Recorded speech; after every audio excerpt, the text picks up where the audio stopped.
자, 오늘 본문 말씀 가지고 사사기 강의 46번째 시간으로 하나님을 떠난 사회라는 제목으로 말씀의 은혜 나누겠습니다. 함께 우리 제목을 따라 하시겠습니다. 하나님을 떠난 사회. 한 번 더 따라 하시겠습니다. 하나님을 떠난 사회. 네, 오늘은 사사기 19장에 대해서 강의를 하겠습니다. 먼저 지난 시간에 대한 말씀, 사사기 18장에 대한 말씀을 간단하게 해드리겠습니다. 사사기 18장에는 이스라엘 12지파 중에서 한 지파인 단지파가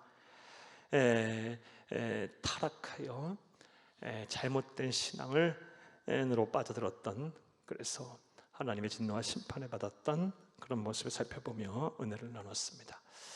이런 단지파의 신앙의 일탈과 잘못된 신앙의 모습은 비단 단지파만의 모습이 아니고 당시 이스라엘, 하나님의 택함 받은 백성이라는 이스라엘의 모습이며 예수 다시 오실 때까지 이 세상에 존재한 우리를 포함하여 수많은 그리스도인을 향해서, 세속화하고 타락한 그리스도인을 향해서 경고하시는 하나님의 말씀입니다.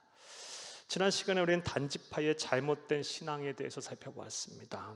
먼저 그들의 잘못된 신앙은 하나님의 말씀에 불순종했다는 것입니다. 하나님께서는 분명 여호수아 19장 40에서 48절 말씀을 통해 단지파에게 그들의 기업, 그들의 땅을 분배해 주셨습니다.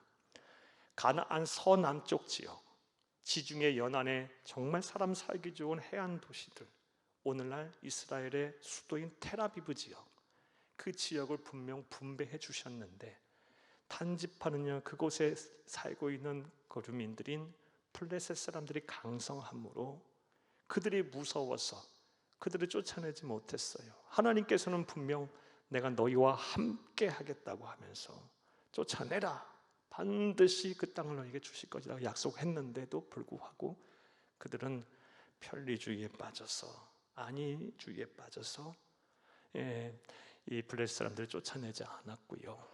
급기야는 어떤 일을 벌입니까? 사사기 19장 말씀을 보게 되면 새로운 땅, 하나님이 주시고자 한 땅이 아닌 새로운 땅을 찾아 나서요. 사랑하는 여러분, 편리주의에 빠져 불순종한 사람들의 모습을 보았습니다.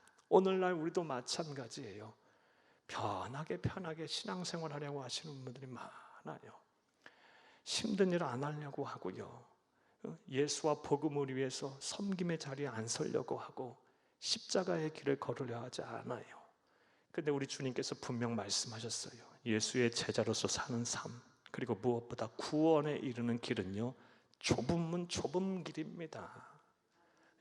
구원의 문은 넓은 문 넓은 길이 아니라고 말씀하셨어요. 쉬운 일이 아니에요. 끝까지 믿음을 지키는 일은 정말 쉬운 일이 아니에요. 사랑하는 여러분, 우리가 자칫 하나님의 말씀에 불순종함에도 불구하고 내 신앙은 문제가 없다, 내 구원은 문제가 없다고 착각하시는 분이 행여 계실까 걱정입니다. 우리 예수님께서 우리에게 말씀하신 대로 좁은 문으로 들어가라, 멸망으로 인도하는 문은 크고 그 길은 넓어 그리로 들어가는 자가 많고 생명하는 이로 인도하는 문은 좁고 길이 협착하니 찾는 이가 적느니라 라는 말씀에 우리가 순종해서 예수를 와 복음을 위해 좁은 문 좁은 길로 가시는, 십자가의 길, 섬김의 자리, 헌신의 자리로 서시는, 순종의 자리에 서는 여러분이 되기를 간절히 주의 이름으로 축복합니다. 단지파의 지난 시간에 살펴본 또 다른 잘못된 신앙은 그들은 자신들이 보고 싶은 것만 보고 듣고 싶은 것만 들으려는 자기 중심적인 신앙생활을 했다라는 것입니다. 하나님의 뜻은 따로 있고, 이미 다 알려주셨는데 그들은 하나님의 말씀과는 상관없고 하나님의 계획과는 상관없고 자신들이 보고 싶은 것만 보려 했고 듣고 싶은 것만 들으려 했어요. 신앙생활은 하나님 중심주의로 하는 거예요.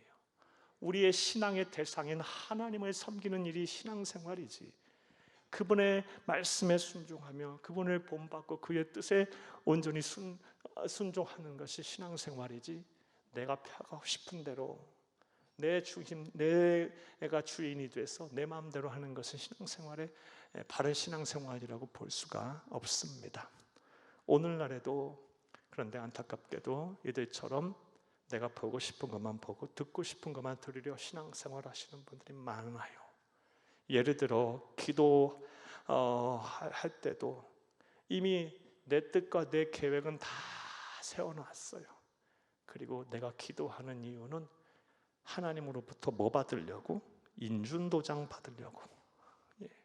다 내 계획, 내 뜻, 내 생각 다 모든 것대로 다 그렇게 돼야 한다라고 생각하며 하나님의 뜻과는 전혀 상관없는 길을 가시는 분들이 의외로 많습니다. 물론 내 마음의 소원도 없이 그냥 무작정 하나님의 뜻만 기다리라는 것은 아니에요. 그것도 성경적이지 않아요. 하나님께서는 분명 너의 마음의 소원을 두고 기도하라 그랬어요. 그런데 그것조차 하나님의 뜻에 맞는지를 물어야죠.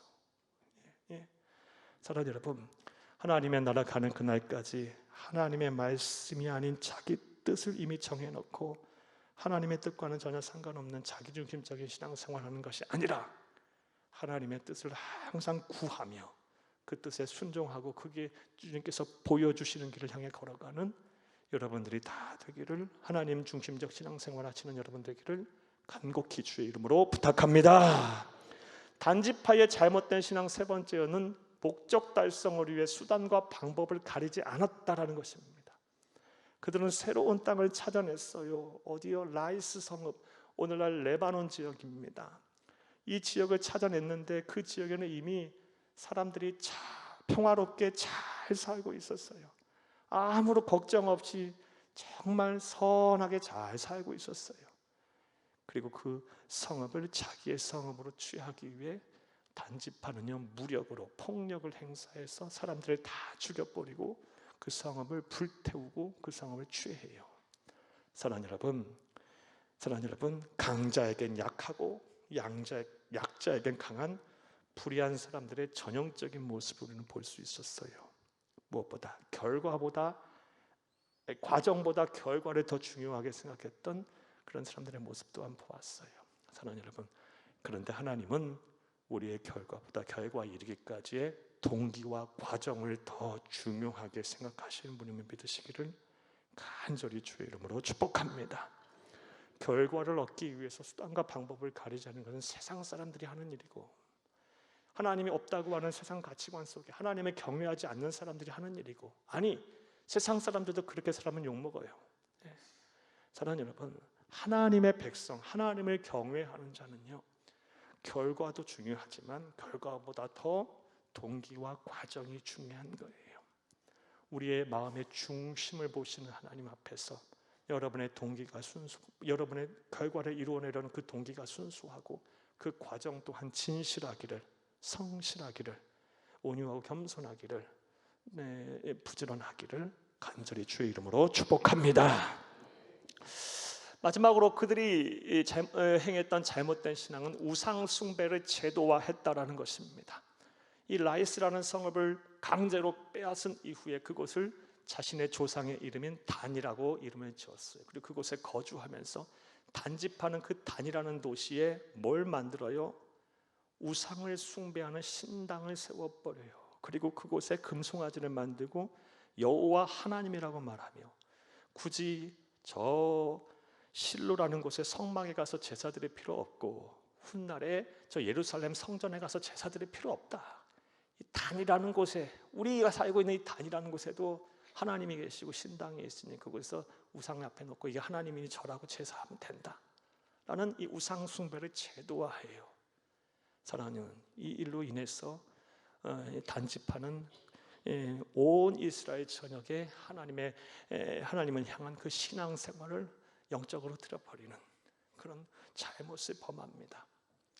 사랑하는 여러분, 그들은 복의 근원이 아닌 저주의 근원이 된 거예요. 사랑하는 여러분, 이렇게 잘못된 신앙생활을 했던 단지파는 훗날 어떻게 됐을까요? 지난 시간에 살펴본 대로 심은 대로 그들은 거두게 됐어요. 사랑하는 여러분, 그들이 폭력으로 불의한 방법으로 자기중심적으로 신앙생활하며 하나님의 말씀에 불순종해서 빼앗은 그 단이라는 도시는요 전쟁이 끊이지 않는 도시가 됐고, 폐허에 다시 쌓고 또 폐허가 다시 쌓고 하는 일을 반복하는 피로 얼룩진 그런 현장이 됐고요. 무엇보다 단집하는 역사 속에서 사라졌고, 나아가서 요한계시록 7장의 말씀을 보게 되면요, 사랑하는 여러분, 단집하는 하나님의 마지막 때에 하나님의 선택받은 백성이나 이스라엘 민족에 대한 구원을 약속하실 때 그들의 지파의 이름이 빠져버리게 돼요. 하나님의 구원의 계획으로부터도 누락이 됩니다. 이것이 얼마나 무서운 일입니까? 사랑하는 여러분, 단지파의 잘못된 신앙을 통해 하나님께서 우리에게 주시는 교훈이 있어요. 오늘 들은 말씀들, 지난 시간 듣고 오늘 들은 말씀들을 꼭 기억하시고, 이 단지파의 전철을 밟지 않는, 설령 그리하고 계신다면 빨리 돌이켜서 하나님의 말씀에 바로 서는 여러분이 되기를 간곡히 주의 이름으로 부탁합니다. 할렐루야. 자, 여기까지 지난 시간에 대한 말씀이었습니다.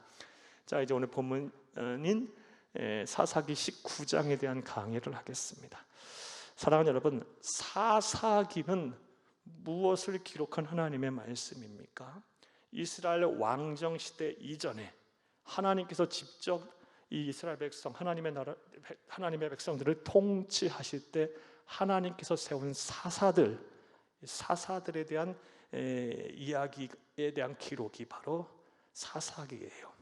온내에서부터 시작해서 사사기에는 삼손에 이르기까지, 사사 삼손에 이르기까지의 사사에 대한 역사가 기록이 되어 있습니다. 자, 그런 후에 17장부터 21장, 사사기 마지막 17장부터 21장까지 하나님께서는 마치 부록처럼 이 사사들의 역사가 아닌 다른 말씀들을 하고 있어요. 우리는 이미 17장, 18장은 우리는 공부를 했어요. 17장에서는 미가라는 에브라임 집 산지 밑에 살았던 미가라는 사람의 집안의 잘못된 신앙에 대해서 하나님께서는 경고의 말씀을 주셨고, 지난 시간 18장에서는 이스라엘 12지파 중에 한 지파였던 단지파의 잘못된 신앙, 죄를 그들에게 하나님께서 고발하셨어요. 그리고 19장부터 21장까지는 이제 레위인과 그리고 베냐민 지파 중에 기브온 사람들, 그리고 이스라엘 전 지파의 잘못을 하나님께서는 고발하고 계세요. 17장부터 21장까지는 어찌 부록과 같은 말씀이에요. 그리고 핵심 내용은 하나님의 선택받은 백성들에 대한 죄에 대한 고발의 말씀이에요. 우리가 이 사사기 17장과 21장, 특별히 오늘부터 시작되는 사사기 19장의 말씀을 통해서 우리가 무엇을 깨달아야 되냐? 하나님께서 왜 사사에 대한 이야기를 다 마친 이후에 왜 이런 말씀을 우리에게 주셨는지 우리는 이 말씀의 기록 의도를 정확하게 파악해야 합니다. 하나님께서 죄를 얼마나 미워하시는지 우리가 기억해야 돼요. 하나님께서는 이 죄를 아주 미워하세요. 우리가 마음으로 지은 죄, 생각으로 지은 죄, 또 우리가 행동으로 지은 죄, 말로 지은 죄, 무엇보다 하나님 없다고 하는 죄, 하나님을 경외하지 않은 죄, 예수를 믿지 않아야 하는 모든 죄들, 이 모든 이 죄를 얼마나 미워하시는지 우리는 하나님의 의도, 이 사사기를 기록한 의도의 말씀을 통해서 알아야 합니다. 나아가 사사기 17장부터 21장, 특별히 오늘부터 시작되는 19장의 말씀을 통해서 우리는 무엇을 알아야 되냐? 하나님을 떠난 하나님의 백성, 하나님을 떠난 사회, 하나님을 떠난 가정, 하나님을 떠난 국가, 하나님을 떠난 민족, 하나님을 떠난 교회가 얼마나 비참한 삶을 살게 되는지, 얼마나 참담한 일을 겪게 되는지에 대한 교훈을 우리는 얻어야 합니다. 오늘 말씀을 통해 죄를 미워하시는 하나님을 다시 한번 볼 수 있기를 원하며, 나아가 하나님을 떠난 사회의 비참함을, 참혹함을 다시 한번 우리가 마음으로 듣고 또 마음에 새기는 여러분 되기를 간절히 주의 이름으로 축복합니다. 자, 이제부터 사사기 19장에 대한 강의를 하겠습니다. 사사기 19장은 말씀드렸다시피 레위인, 그리고 베냐민 지파 중에 기브온 사람들의 죄, 그리고 이스라엘 전 지파의 죄에 대한 고발의 말씀입니다. 오늘도 한 절 한 절 읽어가면서 하나님의 오늘 우리에게 주시는 영적인 교훈을 찾으며 은혜를 나누겠습니다. 자, 먼저 1절부터 9절까지의 말씀을 보겠는데, 1절에서 9절까지의 말씀은 하나님을 떠난 레위인이 범한 죄에 대한 말씀입니다. 자, 하나님을 떠난 레위인이 범한 죄는 무엇일까요? 답부터 말씀을 드리고 오늘 1절부터 9절을 한번 읽어보겠습니다. 어려운 말씀이 아니니까요. 하나님을 떠난 레위인이 범한 죄는요, 하나님의 말씀을 불순종하여 첩을 두고요, 가정의 거룩함을 훼손한, 가정의 거룩함을 깨트린, 파괴한 죄예요. 다시요, 오늘 본문에 나오는 이 레위인, 하나님을 떠난 레위인의 죄는요, 하나님의 말씀에 불순종해서 뭘 두었어요? 첩을 두었어요. 그리고 하나님께서 세운 거룩한 가정의 거룩함을 훼손했어요. 파괴했어요. 이게 하나님 앞에 큰 죄였어요. 오늘 1절에서 9절을 내용을 한번 읽어보겠습니다. 함께 읽겠습니다. 이스라엘에 왕이 없을 그때에 에브라임 산지 구석에 거류한 어떤 레위 사람이 유대 베들레헴에서 첩을 맞이하였더니, 자, 1절 보겠습니다. 레위 사람이 유다 베들레헴에서 누굴 맞이했다? 첩을 맞이했다. 사랑하는 레위 사람에게 하나님이 주신 사명이 무엇입니까? 12각 지파에, 11지파에 흩어져 살면서 하나님께 제사 드리고, 또 나아가서 하나님의 말씀을 가르치고 하나님의 백성답게 살도록 뭐 해라? 가르치고 인도하고 양육해라. 그들의 하나님의 백성답게 살도록 성결하게 살도록 유지해라, 가르쳐라, 교육해라. 이게 바로 레위인에게 주신 하나님의 사명이에요. 자, 그런 레위인이 뭘 뒀다는 거예요? 유대 베들레헴에서 첩을 뒀어요. 그리고 이 첩을 두는 것에 대해서 아무렇지도 않게 세상에 받아들이고 있어요. 당시 사회가요. 오늘날로 말하면 저와 같은 목사가요, 첩을 두고 사는 거예요. 여러분, 만약에 그런다면 여러분 저를 신뢰하시겠습니까? 만약이에요. 또 소문 내지 마세요. 사랑하는 여러분, 그런 사회, 목사가, 전도사가, 또 선교사가, 또 주의 종들이 첩을 두고 살아도 아무렇지도 않게 받아들이는 사회. 사랑하는 여러분, 이게 얼마나 종교적으로 도덕적으로 타락한 사회입니까? 아무렇지도 않게 지금 받아들여지고 있는 사회가 됐어요. 하나님을 떠난 사회는 이렇게 엉망이에요. 엉망. 자, 2절부터 계속 읽어보겠습니다. 그 첩이 행음하고 남편을 떠나 유다 베들레헴 그의 아버지의 집으로 돌아가서 거기서 넉 달 동안을 지내매. 자, 2절 말씀에 보면 그 첩 또한요, 보통 여자는 아니에요. 보통 여자가 아니라 그 첩은 또 이 레위인에게 만족하지 못하고 또 다른 남자를 만나 행음을 하고요, 아마 남편에게 들켰던 모양이죠. 그래서 남편을 떠나서 친정집으로 돌아간 거예요. 거기서 넉 달 동안을 지냈어요. 그럼 누가 애다 있겠어요? 첩을 데리고 와야 되겠죠. 레위인이요. 첩을 데리러 유다 베들레헴으로 갑니다. 3절부터 읽겠습니다. 그의 남편이 그 여자에게 다정하게 말하고 그를 데려오고자 하여 하인 한 사람과 나귀 2마리를 데리고 그에게로 가매 여자가 그를 인도하여 아버지의 집에 들어가니 그 여자의 아버지가 그를 보고 기뻐하니라. 아멘, 아멘. 이걸 어떻게 받아들여야 되는지 모르겠어요. 참 부끄러운 얘기예요. 어떻든 간에 사위 왔는가 이랬겠죠. 이게 사위라고 표현해야 되는 게 맞는 건지도 모르겠고요. 자, 이해되셨죠? 어려운 내용 아니니까요. 4절부터 읽겠습니다.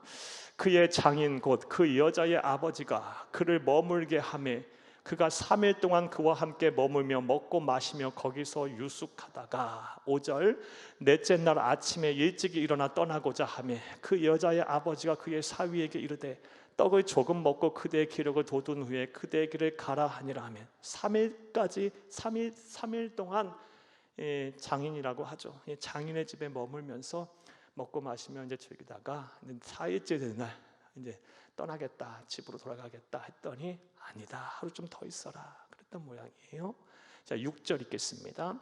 두 사람이 앉아서 함께 먹고 마시매 그 여자의 아버지가 그 사람에게 이르되 청하노니 이 밤을 여기서 유숙하여 그대의 마음을 즐겁게 하라 하니 그 사람이 일어나서 가고자 하되 그의 장인의 간청으로 거기서 다시 유숙하더니 8절 다섯째 날 아침에 일찍이 일어나 떠나고자 하매 그 여자의 아버지가 이르되 청하노니 그대의 기력을 돋우고 해가 기울도록 머물라 하므로 두 사람이 함께 먹고 9절 그 사람이 첩과 하인과 더불어 일어나 떠나고자 하매 그의 장인과 그 여자의 아버지가 그에게 이르되 보라 이제 날이 저물어 가니 청하건대 이 밤도 유숙하라 보라 해가 기울었느니라 그대는 여기서 유숙하여 그대의 마음을 즐겁게 하고 내일 일찍이 그대에게 가서 그대의 집으로 돌아가라 하니 아멘.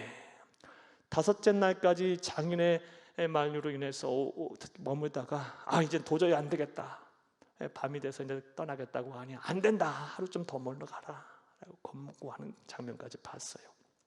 자, 1절부터 9절까지의 말씀을 통해서 이 레위인이 범한 죄 말씀드렸다시피 하나님의 말씀에 불순종하여 첩을 뒀어요. 그리고 이 첩을 둠으로 인해서 하나님께서 세운 이 가정의 거룩함을 훼손했어요. 깨뜨렸어요. 자, 그렇다면 하나님께서는 이 레위인들에게 정한 결혼의 규례가 뭘까요? 하나님의 말씀에 불순종해서 첩을 뒀다고 했는데 레위인에게 정하신 하나님의 결혼 규례는 무엇일까요? 레위기서 21장 7절을 함께 보겠습니다. 그들은 부정한 창녀나 이혼당한 여인을 취하지 말지니 이는 그가 여호와 하나님께 거룩함이니라. 아멘. 창녀나 이혼한 여자와 결혼할 수 없고 무엇보다 정결한 처녀와고만 결혼을 해야 했어요. 그리고 반드시 일부 일처를 뒀어야만 했어요. 레위인에게 정한 하나님의 규례예요. 네. 그런데 사랑하는 여러분, 행음하다가 어디다 데리고 하는 그런 어찌 보면 행실을 바르지 못한 여인과 첩을 두고 일부 일처를 하나님이 정하신 규례에도 불구하고 그것을 어기고 사랑하는 여러분, 또 다른 첩을 두고 가정을 이루고 있어요. 사랑하는 여러분, 그리고 이런 것들에 대해서 아무렇지도 않게 받아들이고 있고 아무렇지도 않게 이 문제의식을 갖고 있지 않은 세상이 바로 오늘 사사기 19장의 시대적인 배경입니다. 사랑하는 여러분, 이를 통해 당시 사회가 하나님을 떠난 하나님의 백성들이 얼마나 영적으로 또 도덕적으로 윤리적으로 타락했는지 잘 알 수가 있습니다. 사랑하는 여러분, 그런데 이 말씀은 비단 이 시대에만 이 시대를 향하여 경고하신 하나님의 말씀이 아니에요. 말씀드렸다시피 하나님께서 사사기 19장부터 21장까지의 말씀을 통해서 이 레위인의 죄를 고발하시는 것은 예수 다시 오실 때까지 이 세상에 존재할 모든 그리스도인을 향한 경고의 말씀이기도 해요. 사랑하는 여러분, 저와 여러분은 예수를 그리스도 믿어 하나님의 자녀가 된 그 순간부터 영적으로 다 왕같은 제사장이 된 레위인들이에요. 우리 또한 사랑하는 여러분, 따라서 하나님이 정한 규례대로 우리는 일부 일처가 하나님 우리에게 주신 결혼 규례임을 알고 가정의 자리를 잘 지켜야 합니다. 사랑하는 여러분, 하나님께서 세운 이 결혼의 거룩함과 신성함을 파괴하면 안 돼요. 정말 중요한 거예요. 사랑하는 여러분, 그리스도인은요 오직 일부 일처야만 합니다. 사랑하는 여러분, 지금 혹시 여러분 일부 다처 아니면 다부 일처로 지금 살고 계신 분 계십니까? 말씀을 듣고 빨리 회개하셔요. 돌이키세요. 공식적으로 그리하지 않았다 할지라도 여러분 마음이 딴 곳에 가 있으면, 다른 사람에게 가 있으면 그리한 거예요. 하나님은 중심을 보시는 분이시니까요.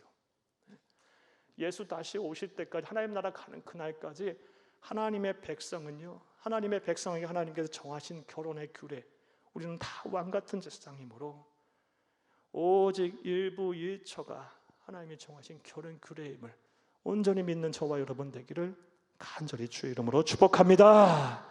이것은 창조의 질서입니다. 창세기 2장 24절을 함께 보겠습니다. 이러므로 남자가 부모를 떠나 그의 아내와 합하여 둘이 한 몸을 이룰지로다. 아멘. 원어 성경을 보게 되면요, 이 관사가 다 남자와 또 아내에 다 하나씩 붙어 있는데요, 이게 단수를 나타내는 관사가 다 붙어 있어요. 일부 일처가 하나님 주신 창조 질서라는 거, 결혼 규례라는 겁니다. 이것을 우리 주 예수님께서도 분명 확인하셨어요. 마태복음 19장 4절에서 6절을 함께 보겠습니다. 예수께서 대답하여 이르시되 사람을 지으신 이가 본래 그들을 남자와 여자로 지으시고 말씀하시기를 그러므로 사람이 그 부모를 떠나서 아내에게 합하여 그들이 한 몸이 되지라 하신 것을 읽지 못하였느냐. 6절 그래서 이 둘이 아니요 한 몸이니 그러므로 하나님이 짝져 주신 것 사람이 나누지 못할지니라 하시니라. 아멘. 하나님은 한 남자와 한 여자가 결혼해서 한 가정을 이루시길 원하세요. 그리고 함부로 나누지 못하라. 함부로 나눠서도 안 된다. 이게 하나님이 정하신 결혼 규례입니다. 사랑하는 여러분, 우리는 하나님의 말씀대로 살아야 돼요. 다시 부탁드려요. 마지막 때가 되면 될수록, 더 말세가 되면 될수록 많은 사람들이 더 하나님을 떠나게 될 거고요. 하나님을 떠나는 사회는요, 반드시 이 하나님께서 세운 가정의 거룩함이 무너지게 될 거예요. 아니 이미 무너지고 있잖아요. 많이요. 사랑하는 여러분, 오늘날 결혼은 결혼 생활은 결혼 생활이고 내 연애 생활은 따로 있다라고 생각하시는 분들이 얼마나 많은지 몰라요. 예. 오피스 와이프가 있고요, 오피스 허스밴드가 따로 있고요. 예. 고개를 못 드시는 분들은 수상합니다. 예. 예. 그런 분들이 계실 거예요. 예. 어느 통계를 보니까요, 4명 중에 하나, 또 7명 중에 하나, 4명 중에 만약에 하나라면요, 그리스도인들도 반드시 있다는 거 아니에요? 사랑하는 여러분, 큰 문제예요. 하나님의 나라 가는 그날까지 저와 여러분은 하나님께서 우리에게 주신 이 가정을 잘 지켜야 될 줄로 믿어요.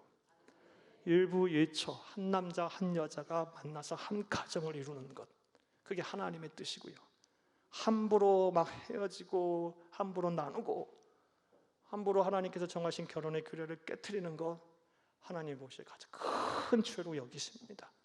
이것을 온전히 믿고 전하는 여러분 되기를 다시 한번 간절히 주의 이름으로 축복합니다. 그런데 말씀 여기까지 듣고 성경에 보면 일부 다쳐도 있잖아요. 아브라함도 그랬고요, 야곱도 그랬고요, 다윗도 그랬잖아요. 그러면 목사님, 성경의 인물은 그렇고 우리는 따르게 살아야 되나요? 여러분 생각 어떠합니까? 여러분, 그렇게 살았더니 다 힘들게 살았잖아요. 아브라함 보세요. 아브라함이 사라와 평생 해로하지 않고 순간 그릇된 길로 가서 하나님의 말씀에 불순종해서 하갈을 취했더니 이스마엘을 낳았고, 이스마엘과 이 훗날 이삭과 많은 갈등이 있었고, 지금까지도 그 후예들이 지금까지도 고통받고 있잖아요. 또 야곱도 그렇잖아요. 야곱도 레아와 라헬 여러 여인들과를 아내로 세웠더니 그 12 아들들이 막 시기 질투 해갖고 하나님의 전적인 은혜와 섭리가 아니었다면 12조각 났을 거예요. 예. 다윗도 마찬가지잖아요.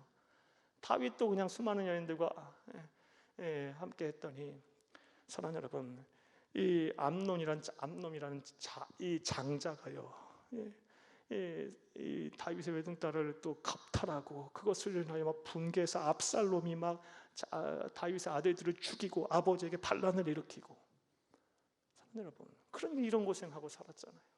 반면교사로 삼아야죠. 왜 우리가 그들이 일부 다처의 생활한 것만 보고 그 결과의 참담함을 왜 보지 못합니까? 사랑하는 여러분, 하나님께서 정한 결혼의 규례는 일부 일처예요.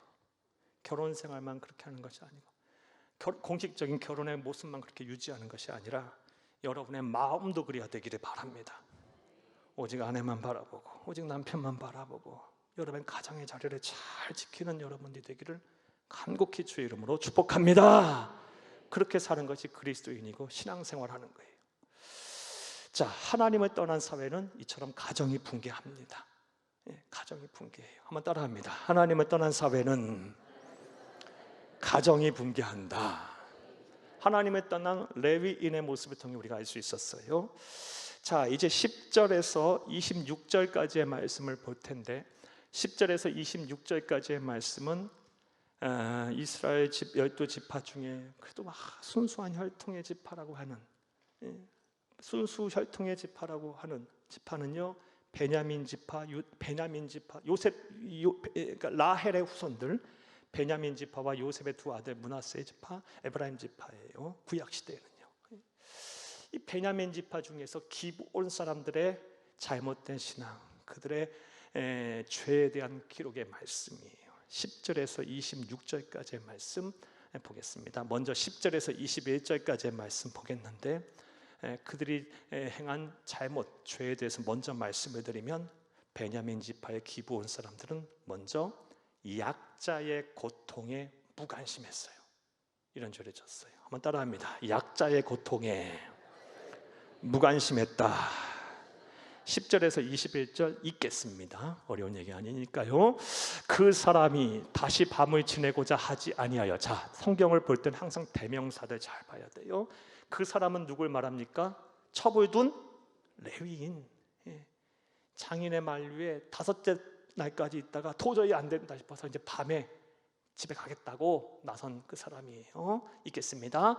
다시 밤을 지내고자 하지 아니하여 일어나서 떠나 여부스 맞은편에 이르렀으니, 여부스는 곧 예루살렘이라. 안장 지운 낙이 2마리와 첩이 그와 함께 하였더라. 아멘. 이 시점에서 예루살렘은 아직 정복이 안 됐어요. 예루살렘 지역은 누구에게 하나님께서 분배하셨냐? 유다 지파, 특별히 갈렙에게. 이 여부스 지역, 이 당시 예루살렘 지역에는 거대 근동의 거인족 속인 아낙 자손들이 근거하고 있었어요. 살고 있었어요. 강성에서 쉽게 정복이 안 되는 거예요. 천의 요새이기 때문에. 또 그런데 하나님께서 하나님의 말씀에 이제 순종했던 갈렙은요, 80세 노장인 갈렙은 나에게 이 땅을 달라고, 내가 이 땅을 취하리라, 하나님과 함께 하시면 난 능치 못할 일이 없으리라 하면서 담대히 나갔을 때, 훗날이 이 여부스 산지 예루살렘 지역을 어떻게 됩니까? 아낙 자손들로부터 빼앗고 그것을 유다 지파의 근거지로 삼습니다. 사랑하는 여러분, 아직 이 시점에는 여부스 지역은 이스라엘 사람들의 땅이 아니었던 거예요. 자, 11절 읽겠습니다. 그들이 여부스에 가까이 갔을 때에 해가 지려 하는지라. 종이 주인에게 이르되, 청하건대 우리가 돌이켜 여부스 사람이 이 성읍에 들어가서 유숙하십시다 하니. 자, 12절. 주인이 그에게 이르되, 우리가 돌이켜 이스라엘 자손에게 속하지 아니한 이방 사람의 성읍으로 돌아갈 것이 아니니 기브아로 나아가리라 하고. 아멘. 여부스, 예루살렘은 아직 이스라엘의 사람들에 의해서 정복된 땅이 아니기 때문에 이방인이 함부로 들어가면 위험할 수 있잖아요. 밤 늦었지만 하인들은 얘기해요. 여부스에서 쉽시다, 유숙합시다. 아니다. 레위인이 말해요. 이 땅은 아직 우리 형제들의 땅이 아니니 기브아로 가자. 베냐민 지파에 속한 기브아로 가자. 13절 읽겠습니다. 또 그 종에게 이르되, 우리가 기브아나 라마 중 한 곳에 가서 거기서 유숙하자 하고. 14절. 모두 앞으로 나아가더니 베냐민에 속한 기브에 가까이 이르러 해가 진지라. 기브아에 가서 유숙하려고 그리로 돌아 들어가서 성읍 넓은 거리에 앉아 있으나 그를 집으로 영접하여 유숙하게 하는 자가 없었더라. 아무도 그를 집으로 영접하여 유숙하게 하는 자가 없었어요. 이거 고대 근동의 큰 수치고요. 무엇보다 당시 구약 시대에 하나님께서 정한 말씀이 아니에요. 불순종한 거예요. 하나님은 하나님의 백성들을 향해서 나그네와 같은 약자를 극진하게 대접하라고 말씀하셨어요. 이걸 잘해서 복받은 사람이 누굽니까? 아브라함이 헤브론 산지 상수나무 밑에 앉아 있을 때 천사 셋이 이렇게 나와요. 나그네가 3명이 걸어오는 거예요. 그 나그네를 극진하게 대접을 하죠. 그러니까 하나님께서 이 천사들을 통해서, 한 명은 우리 주 예수님이셨고요, 이들을 통해서 아브라함에게 복을 주셔서 내년 이맘때에 아들을 낳을 것이다라는 약속의 말씀을 주셨고, 또 무엇보다 이 소돔 성에 살고 있는 조카 롯을 구원하시겠다라는 약속도 주셨어요. 극진하게 나그네를 대접했더니요. 사랑하는 여러분, 그런데 오늘 본문 말씀을 보게 되면 기브온에 갔더니 하나님께서 선택하신 순수한 혈통, 그들이 자랑했던 그 자신의 선민이라고 자랑했던 베냐민 지파의 어느 누구도 이들을 영접하고 이들을 쉬게 하지 않았어요. 당시 사회가 어떠한 지경에 이르렀는지 알 수 있어요.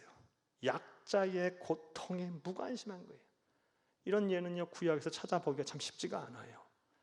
그들이 얼마나 하나님의 말씀으로부터 떠난 사람들이었는지를 잘 알 수가 있습니다.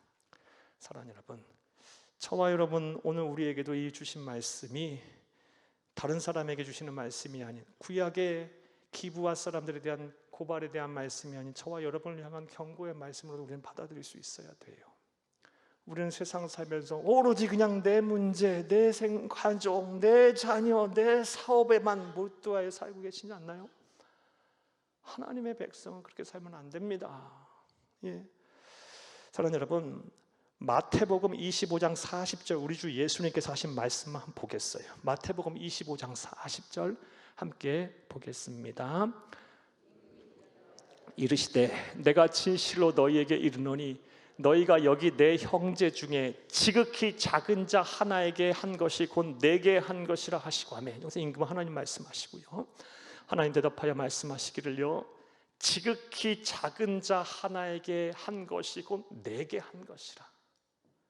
지극히 작은 자는요, 가난한 자, 병든 자, 배고픈 자, 사회적으로 눌린 자, 또 쉽게 말해 나보다 못한 사람 말하는 거예요. 나보다 못한 사람, 내가 도와야 될 사람은 누구나 다 포함이 되는 거예요.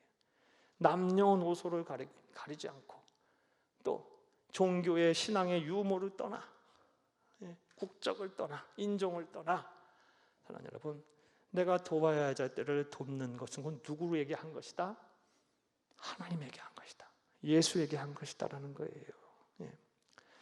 자, 그런데 오늘 본문 말씀에 보게 되면 말씀드렸다시피 구약에서 유래를 찾아볼 수 없을 정도로 기브와 사람들은 이 레위인과 그의 가족이 밤에 유숙할 곳 하나 못 찾아 있을 때 아무도 그를 영접하지 않고 받아들이지 않아요. 약자의 고통에 무관심한 사회가 된 거예요. 이와 같이 하나님을 떠난 사회는요, 사랑이 식게 돼요. 극도로 이기주의화돼요.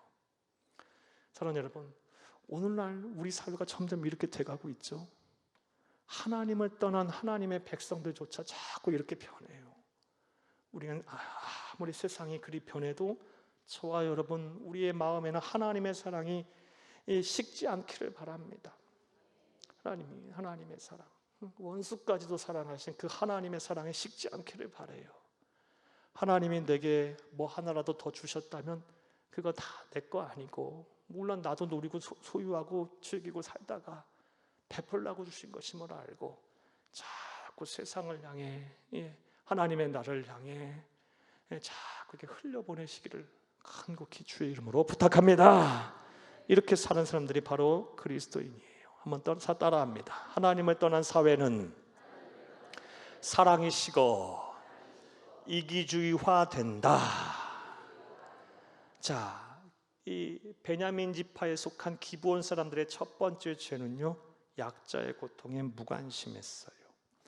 오늘 본문 말씀을 통해 알 수 있는 하나님을 떠난 베냐민 지파에 속한 기브온 사람들의 두 번째 죄는요, 성적인 타락입니다. 한번 따라합니다. 성적인 타락이다. 22절에서 26절을 함께 읽겠습니다. 22에서 26절. 그들이 마음을 즐겁게 할 때에 그 성읍의 불량배들이 그 집을 애워싸고 문을 두들기며 집주인 노인에게 말하여 이르되 내 집에 들어온 사람을 끊어내라. 우리가 그와 관계하리라 하니. 아멘. 가만히 떠보세요. 우리가 읽진 않았는데요, 사랑하는 여러분, 읽었는데 해석을 안 읽었나요? 16절에서 20절 우리 함께 읽겠습니다. 죄송합니다. 16절에서 20절부터 함께 읽겠습니다. 저녁 때에 한 노인이 밭에서 일하다가 돌아오니 그 사람은 본래 에브라임 산지 사람으로서 기브와에 거류하는 자요, 그곳 사람들은 베냐민 자손이라. 아멘. 실제 하나님의 백성이라는 베냐민 사람들은 아무도 고통 중에 있는 이 레위인과 그의 수하들을 영접하지 않았는데, 하나님의 백성도 아닌 그냥 에브라임 산지 사람으로 기브와에 거류하는 한 노인이요, 17절 이하의 말씀에 보면 이들을 받아들여서 그들의 집으로 영접합니다. 계속 읽겠습니다. 노인이 눈에 들어 성읍 넓은 거리에 나그네가 있는 것을 본지라. 노인이 묻되 그들은 어디로 가며 어디서 왔느냐 하니. 18절. 그가 그에게 이르되 우리는 유다 베들레헴 에브라임 산지 구석으로 가나이다. 나는 그곳 사람으로서 유대 베들레헴에 갔다가 이제 여호와의 집으로 가는 중인데 나를 자기 집으로 영접하는 사람이 없나이다. 19절, 우리에게는 나귀들에게 먹일 집과 여물이 있고 나와 당신의 여종과 당신의 종인 우리들과 함께한 청년에게 먹을 양식과 포도주가 있어 무엇이든지 부족함이 없나이다 하는지라. 20절, 그 노인이 이르되 그대는 안심하라. 그대의 쓸 것은 모두 내가 담당할 것이니 거리에서는 유숙하지 말라 하고 그를 데리고 자기 집에 들어가서 나귀에게 먹이니 그들이 발을 씻고 먹고 마시니라. 아멘. 베냐민 지파의 그 기브온 사람 누구도 레위인 곧 밤 늦은 시간에 어찌할 바 몰라 하는 이 나그네 된 인 레위인과 그의 첩과 가족들을 받아들이지 않았는데, 영접하지 않았는데, 베냐민 사람도 아닌 하나님의 선택받은 선민도 아닌 에브라임 산지에 살다가 기브아에 거류하는 한 노인이 이들을 영접해요. 자, 그런데 이때부터 이제 문제가 발생합니다. 지금 우리는 10절에서 26절까지의 말씀을 통해 베냐민 지파에 속한 기브온 사람들의 죄에 대한 말씀을 보고 있어요. 첫 번째는 약자의 고통에 무관심했고, 두 번째는 여러분 함께 따라했듯이 성적으로 타락한 모습이 이제 보입니다. 22절에서 26절을 함께 보겠습니다. 그들이 마음을 즐겁게 할 때, 자, 그들은 누굴 말합니까? 레위인과 노인, 마음을 즐겁게 할 때에, 자, 이제부터 시작됩니다.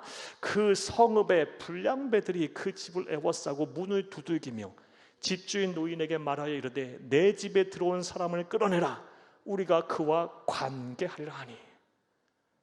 분명 너희 집에 노인에게 말해요. 불량배들이 와서. 이 불량배는 누구 말에 행실이 좋지 않은 사람, 그런 사람이 일반적인 사람들이에요. 행실이 좋아 보이지 못하는, 성결하지 못한 사람을 가리켜요. 그들이 와서 베냐민 지파 기브온 사람들입니다. 문을 두드리면서 금방 나그네 하나 들어가지 않았냐, 남자 하나 들어가지 않았냐, 그 사람 끌어내라. 그와 뭐 하겠다? 관계하리라. 뭐 하겠다는 거예요? 동성애하겠다는 얘기예요. 23절 읽겠습니다. 집주인이 그 사람이 그들에게 나와 이르되 아니라 내 형제들아 청하노니 이 같은 악행을 저지르지 말라. 이 사람이 내 집에 들어왔으니 이런 망령된 일을 행하지 말라. 말리고 있어요, 노인이요. 24절 읽겠습니다. 보라, 여기 내 처녀딸과 이 사람의 첩이 있은즉 내가 그들을 끌어내리니 너희가 그들을 욕보이든지 너희 눈에 좋을 대로 행하되 오직 이 사람에게는 이런 망령된 일을 행하지 말라 하나. 지금 레위인이 우리 집에 손님으로 왔으니 이 사람은 건들지 말고 대신 누굴 주겠다는 거예요? 자기 딸을 주겠다는 거예요. 그리고 이 레위인의 첩을 주겠으니 이 사람은 건들지 말라. 노인도 이 레위인을 위하는 것 같지만 이게 뭐 하는 겁니까? 여러분, 상식적으로 이해가 안 되는 얘기죠. 지금 세상이 얼마나 악했는지를 알 수가 있어요. 25절 읽겠습니다. 무리가 듣지 아니하므로 그 사람이 자기 첩을 붙잡아 그들에게 밖으로 끌어내매. 자, 그 사람은 누굴 말해요? 레위인이요. 레위인이 자기 첩을 붙잡아서 강제로 그들을 밖으로 끌어내매. 자기 살겠다고 그토록 사랑한다고 했던 그 첩을요, 불량배들한테 내줘버려요. 안 나가겠다고 아니게 막 강제로 끌어서 밖으로 내미친 거예요.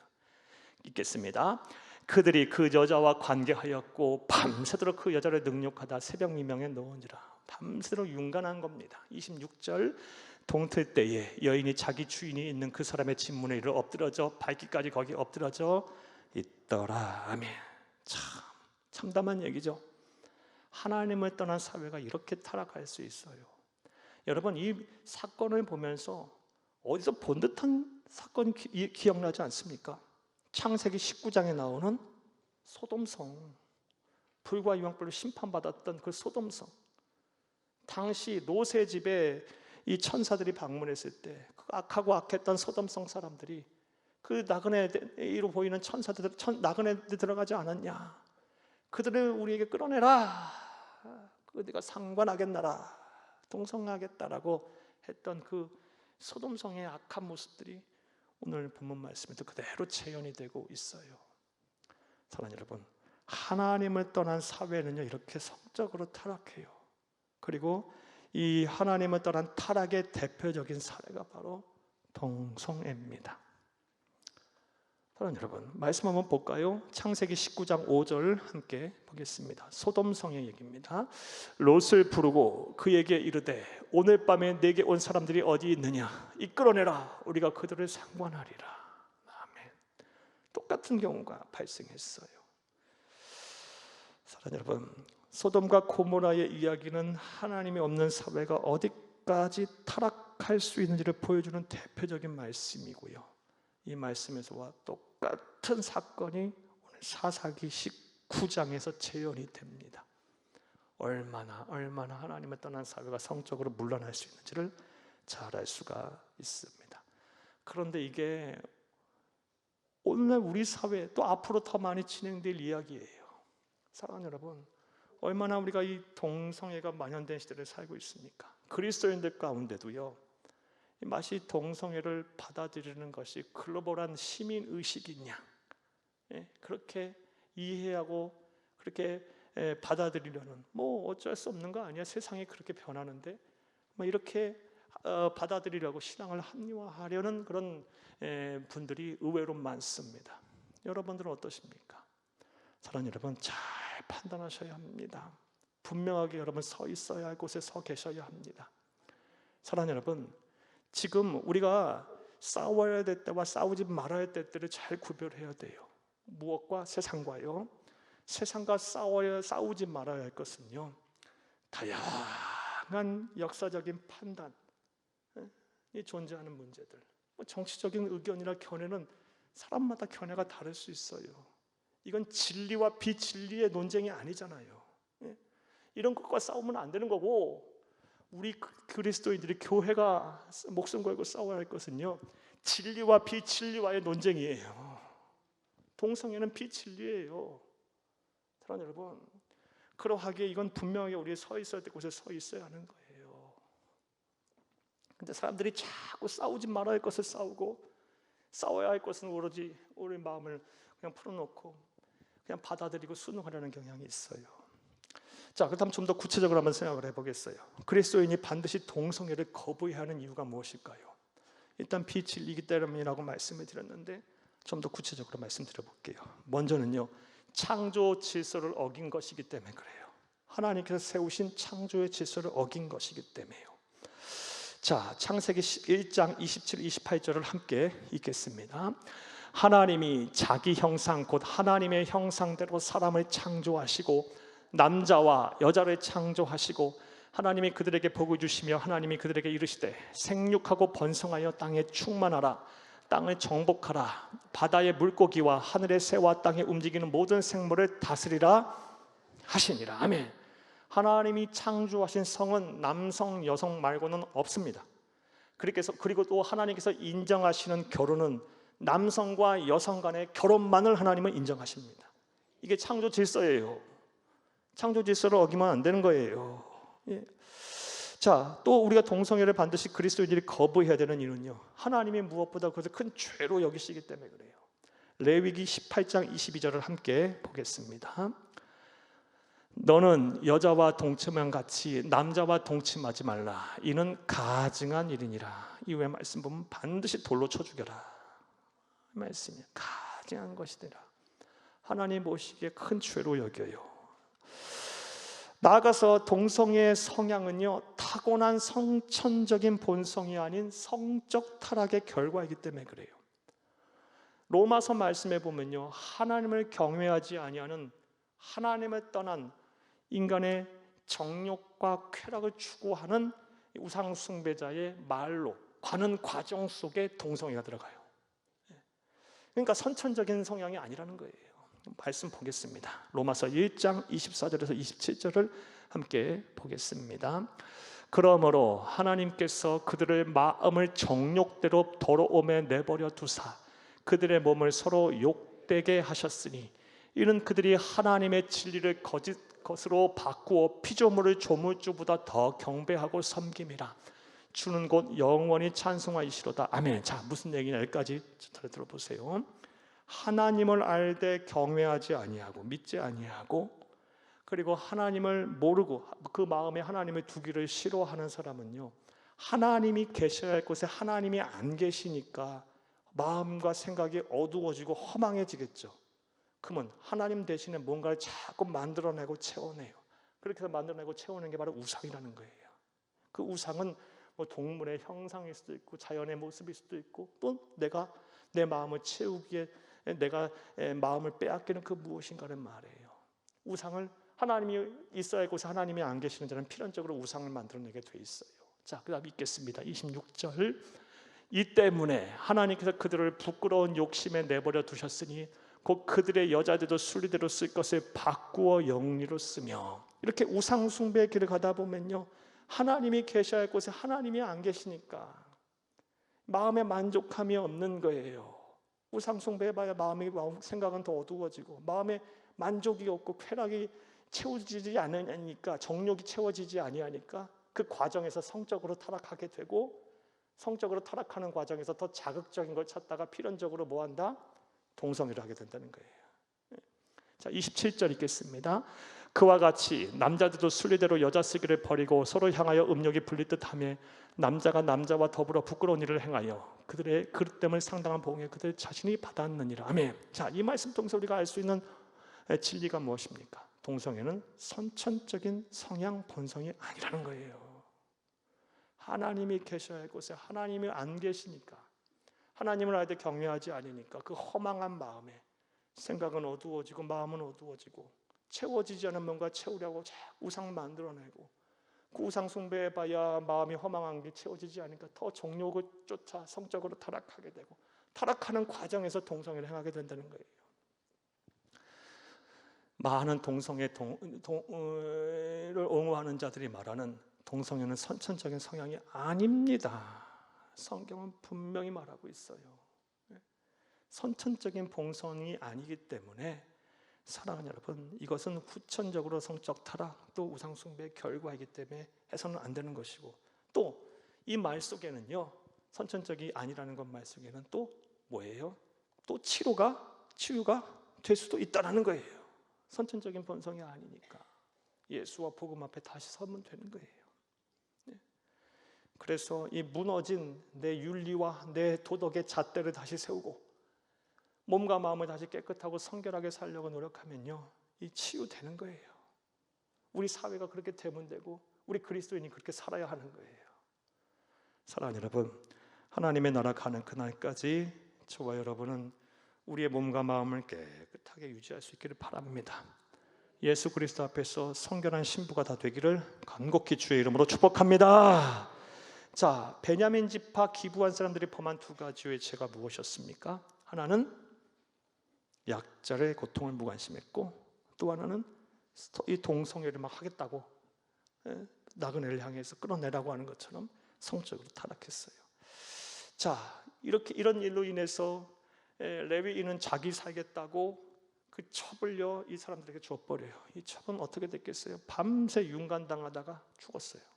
자, 이후에 어떤 일이 일어났는지 보겠습니다.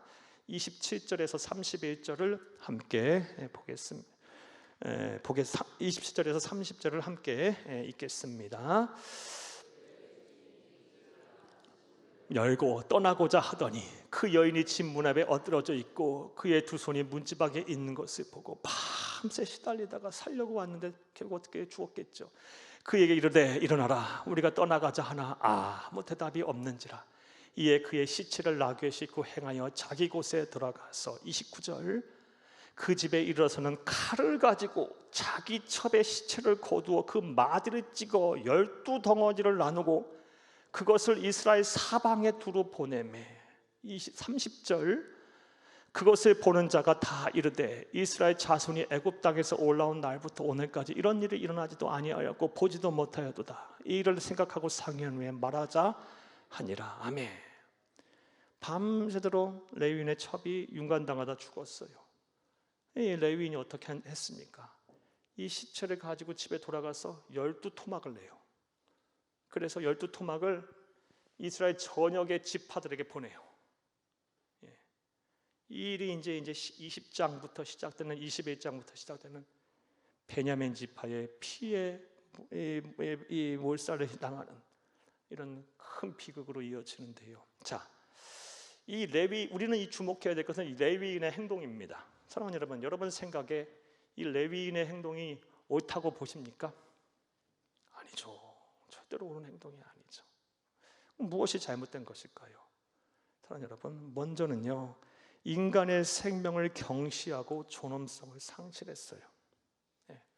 레위인은 하나님의 선택받은 백성 중에 무엇보다도 하나님의 말씀을 지키고 하나님의 말씀을 전하고 가르치고 또 하나님의 백성들에게 이 하나님의 말씀대로 살기를 권유하고 또 가르쳐서 하나님의 백성답게 살기를 유도하는 사람이에요. 그런 사람이 어떤 일을 행합니까? 자신의 첩이 죽었다고 해서 그 첩의 시체를 12막 토막을 내서 다른 지파에게 보냈다.